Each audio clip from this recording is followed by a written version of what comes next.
9 minutes. Why? Well, this video is sponsored by my phone's growing lack of space, as indicated by the maximum amount of time I can record today. This Sukuden tumbler from my brother, and an increase in COVID shit here in Canberra.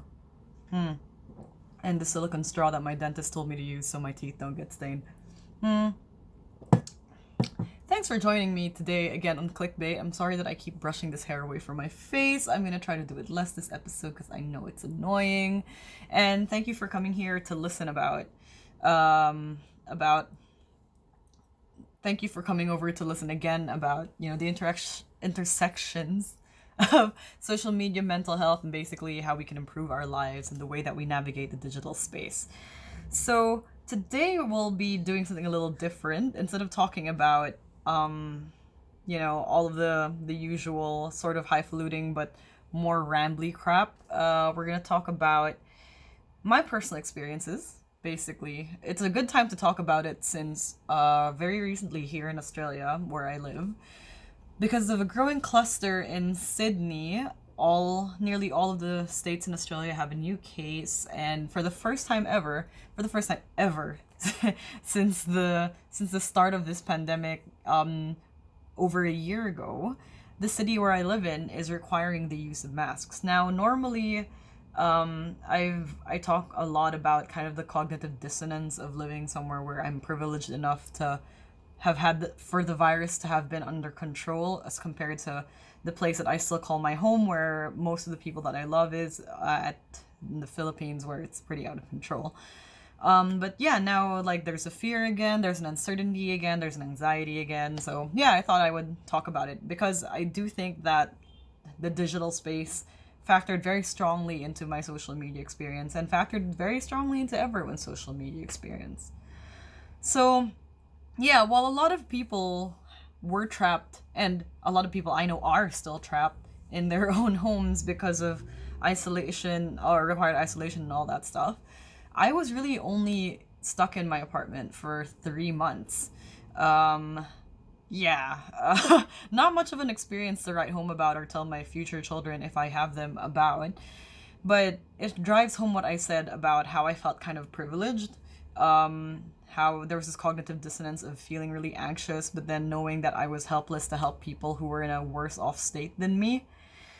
Um, yeah, at the end of the day, it really was a very, very few months for me before I went back to work, and really before Canberra itself just kind of sort of went back to normal.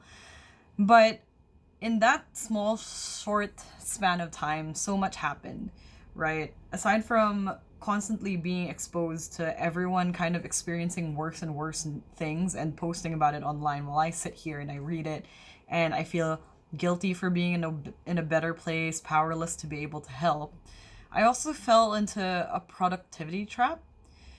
More and more, my friends kind of began to post about what they were doing in lockdown, how much weight they were losing, how many cookies they were baking, the small setups that they were, the small businesses that were starting up. And honestly, I was no different. That was around the time that I started trying to do podcasting. And at that time, that was the time I conceptualized this video series, actually. I just didn't do it yet then. So everyone was being very productive, and basically I began to feel like I wasn't. I was being assailed with like home gym progress, like online hangouts with friends where they do like really cool concepts.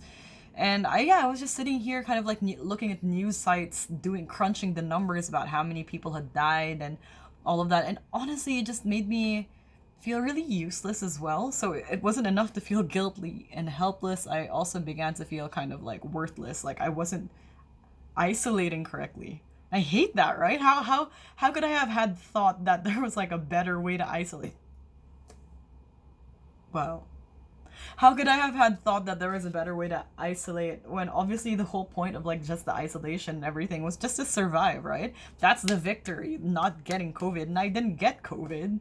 Um, but yeah, it was a weird mental trap. Basically, it's kind of the trap that I always fall into in social media. Basically, comparing myself to other people. I'm very, very strongly always one foot in comparison. And yeah, with nowhere to go with the pandemic and nothing to distract myself with, that just kind of made it worse.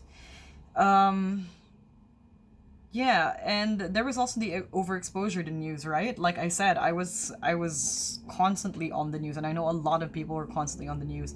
I always had a tab open for like the number of cases in Australia, and then another tab open for the number of cases in the Philippines, and then another tab for like cases worldwide.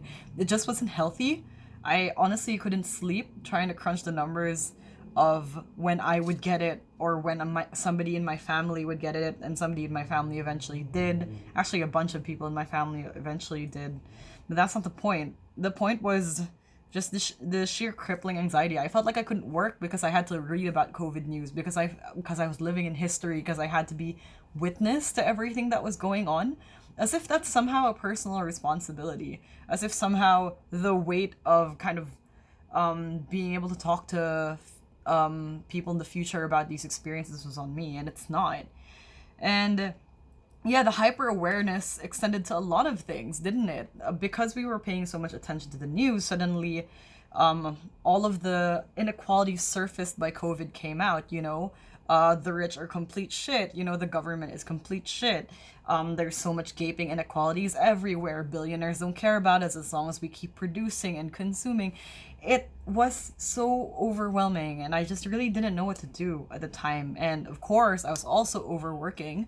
There was really no way for me to log out. I'll admit I was waking up later each day to start work, but when was I getting off of work? You know, maybe never. I was constantly on my phone. And maybe I kind of wanted to do that. Maybe I was looking for things to do because I didn't want to think about everything else, because everything else was just too horrible and overwhelming. And then there was also like pointlessness, above worthlessness and everything. Pointlessness, like what is the point of doing all of this, and what is the point of what is the point of worrying because I can't do anything? It's like it was like a weird like little downward spiral. Uh, by the time like the later Burr months, like October, etc., months rolled around, everything was already back to normal here. But everyone I loved at home in the Philippines was still kind of suffering, and then until now, like still kind of cabin fevered and everything, and it just made me really unhappy. I was guilty and everything. So like I didn't know what to do. Should I be trying to go home? Should I be grateful where I am, even though it's so hard to be that? Should I be working out so I can be as fit as all the people that I see just posting about their gyms? I'll just read the next part since I'm running out of time. But as more countries get people to get the jab, we'll eventually go back outside.